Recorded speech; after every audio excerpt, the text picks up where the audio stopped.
Hello students, मैं शिव वर्मा आप सभी लोगों का अपने यूट्यूब चैनल पर बहुत बहुत स्वागत करता हूं।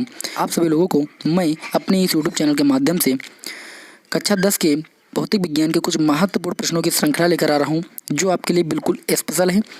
और ये क्वेश्चन बोर्ड एग्ज़ाम में लगभग हर साल पूछे जाते हैं।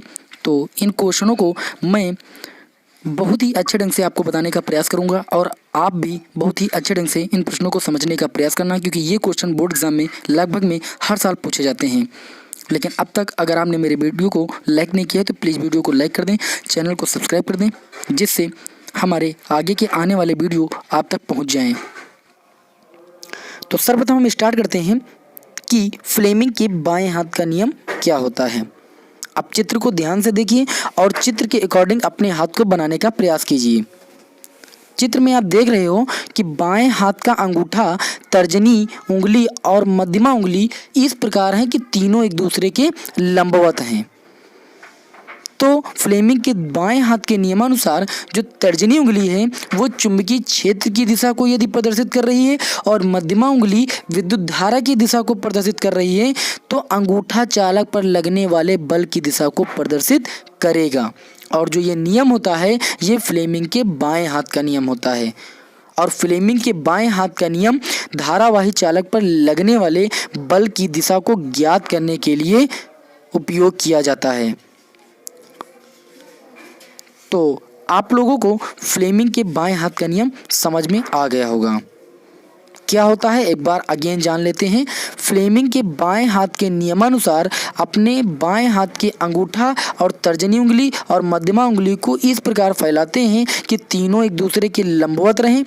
तो यदि तर्जनी उंगली चुंबकीय क्षेत्र की दिशा को और मध्यमा उंगली विद्युत धारा की दिशा को प्रदर्शित करती है, तो अंगूठा चालक पर लगने वाले बल की दिशा को प्रदर्शित करेगा।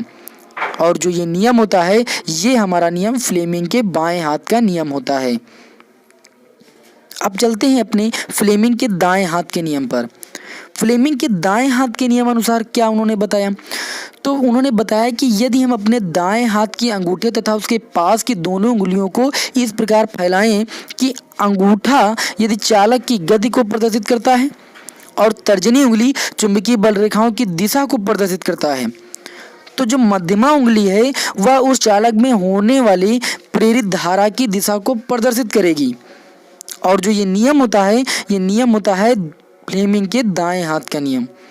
क्या होता है फ्लेमिंग के दाएं हाथ का नियम कि यदि हम अपने दाएं हाथ के अंगूठा और उसके पास की दोनों उंगलियां तर्जनी और मध्यमा उंगली को इस प्रकार फैलाएं कि वो तीनों एक दूसरे के लंबवत रहें, ठीक है। तो अंगूठा चालक की गति को यदि प्रदर्शित करता है और तर्जनी उंगली चुंबकीय बल रेखाओं की दिशा को प्रदर्शित करता है, तो मध्यमा उंगली उस चालक में प्रेरित होने वाली धारा की दिशा को बताएगी या प्रदर्शित करेगी। और सबसे महत्वपूर्ण बात यहाँ पर यह है कि किसी चालक में प्रवाहित होने वाली धारा की दिशा को ज्ञात करने के लिए हम फ्लेमिंग के दाएं हाथ के नियम का उपयोग करते हैं। तो स्टूडेंट्स, आप लोगों को ये दोनों नियम अच्छी प्रकार से समझ में आ गए होंगे। अगर आप लोगों को ये दोनों नियम अच्छी प्रकार से समझ में आ गए हैं तो प्लीज़ वीडियो को अभी तक अगर लाइक नहीं किया है तो लाइक कर दें और चैनल को सब्सक्राइब कर लें। मिलते हैं आपको अगले वीडियो में, तब तक के लिए जय हिंद जय भारत।